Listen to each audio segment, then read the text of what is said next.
Digital identity blog. My digital identity is me. It is the happy me, the scared me, the worried me, the sad and mourning me, but it is an orchestrated me, and you only get what I want you to get. Tim Reiner said the act of sharing is a performance that does something within the world. I choose what I share about me and mine, depending who I feel is in the panopticon watching. I think technology has allowed me to fully express the dimensions I want to express.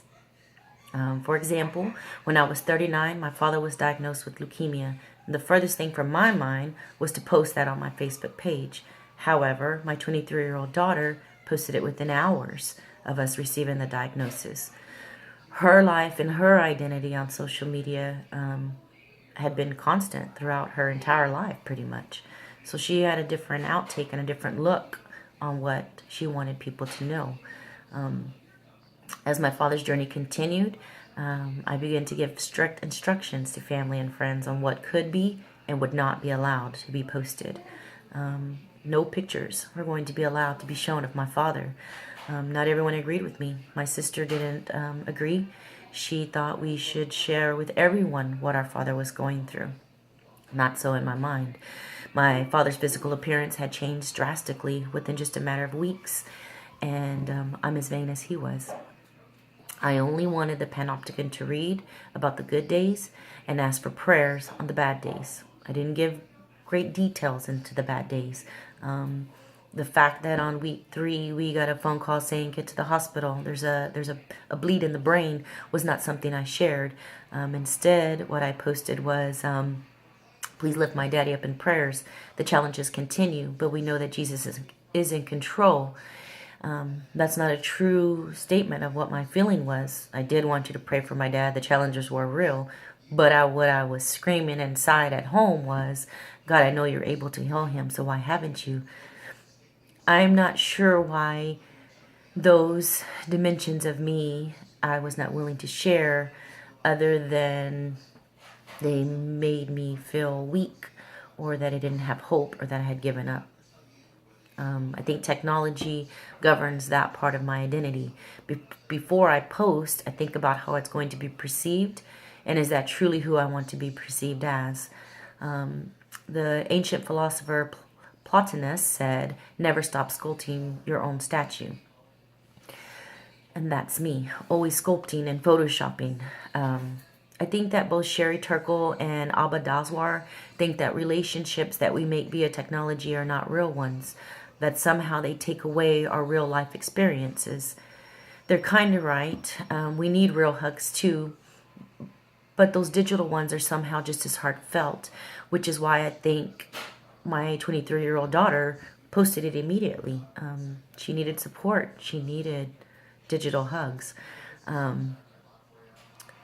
I also think Ms. Daswar thinks that our digital lives are not connected to memories and senses, but I disagree. The day after my father was taken 6 hours away to MD Anderson in Houston, Texas, I was an uncontrollable mess.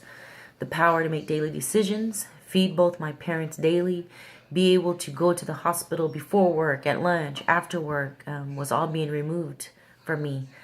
And it's not what I wrote on my Facebook wall. Instead, I posted this, which I found on a memory, that says, I hope Amy Grant is right when she sings the honest cries of breaking hearts, or better than a hallelujah sometimes.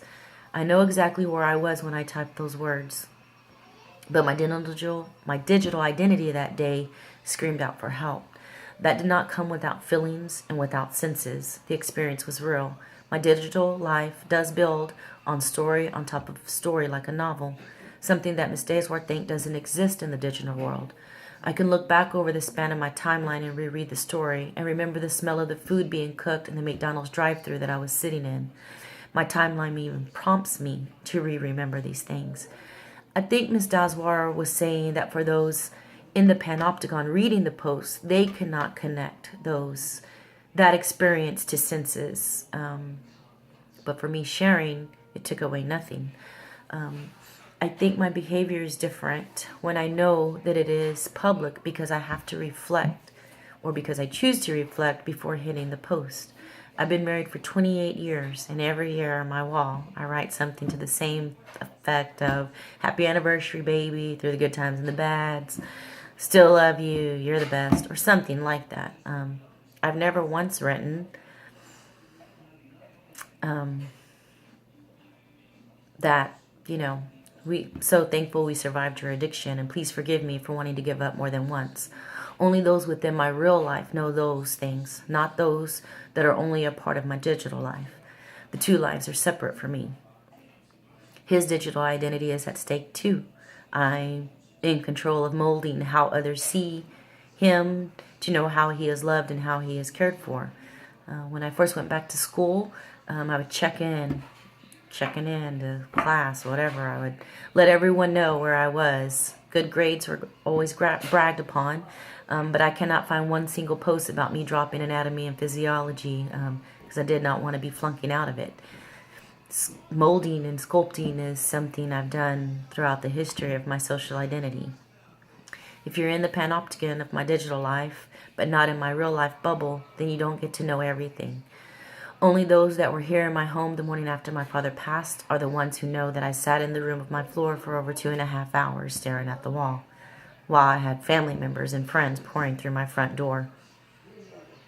I did post during that time, something like my dad won the battle and has gone home to be with Jesus and his father and his brothers. All true. There are people who I am friends with in social media who would have posted everything. How I stood next to my father as he left this world.